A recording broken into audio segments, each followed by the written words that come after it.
Good morning, Richard. How are you? Hey, good morning, Rick. I'm doing perfectly fine. How are you today? Excellent, excellent. Well, listen, we were chatting last week about fixing problems and long-term solutions, and I thought this would be worthwhile sharing with the world. And so, Richard Evans is one of our LYNX Business Management Group partners, and is really heading our lean enterprise. And I really feel that the subject matter was pertinent to any manufacturer out there. So, Richard, I just want to recap what we were chatting about, and I think it's worth sharing. Oh, absolutely, Rick. It's interesting when you look at traditional industries, traditional manufacturing. There's obviously problems inherent in every single process that goes through. And obviously the key to making product flow through the system is to solve those problems. But a lot of times I get instances where the team leaders, the employees, they talk about, yes, we fixed it, but have they really fixed it? So there is a real difference between problem fixing and problem solving. So for example, if you've got a process and somebody delivers a batch of parts to that particular process, but you're 2 pieces short, the supervisor or the team leader would run around and go and find those 2 pieces and bring them and say, okay, you're ready to go. I fixed my problem. But you haven't really solved the problem. The problem is that there were 2 parts short, and that could happen again. So there's a broken process somewhere.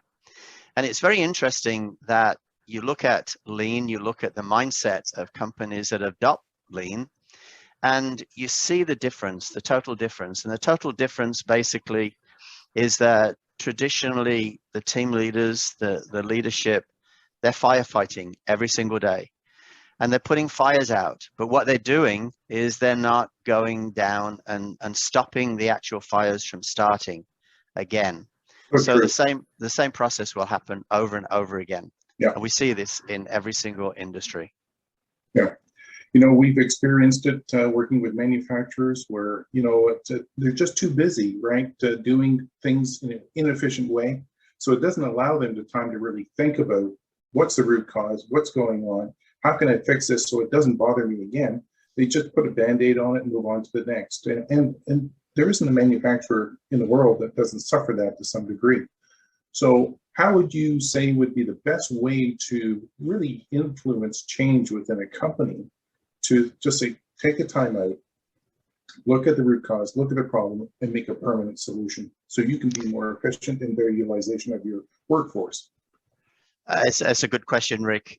Years and years ago, when I first started on the lean journey, and it's too long ago to even recount now, if somebody said to me, where would you start with lean? I would have told them 5S. I said, you got to organize your workplace. You've got to make sure that everything is in order and it's set in the right place for you to do your job efficiently. If people were to ask me today, where would I start with lean? I would say inside the CEO's head. And the simple reason is because it's leadership within an organization that will affect the change. The behaviors of the leaders will actually make the culture within the organization. And it's interesting, I'm on a couple of Signal chat groups, and there was one fellow, even this morning, has been posting so many improvement videos, getting accolades from all the rest of the group. And then he finally announced this morning that his leadership has told him to stop. And the reason they told him to stop was because he was showing up a 40-year-old employee who had the job previously, and he was making all these improvements and making the kids happy. It was actually at a school, a teacher at a school, and that wasn't accepted. Change was not accepted. So, in order to make change within an organization and get to the root cause of everything, you have to set the right behaviors through the leadership. So the leadership needs to understand waste. They need to be able to recognize waste, and they need to encourage every single employee in the organization to embrace change and get rid of the waste and recognize it. You know what? I think that's a beautiful segue to another another piece that we can do on the subject matter is organizational change readiness. So why don't we leave it there? And that's something that we'll talk about in the coming days. What do you think? Absolutely, absolutely. Great talking to you, Rick. And Yeah. these are great things to talk about and share with the rest of the world.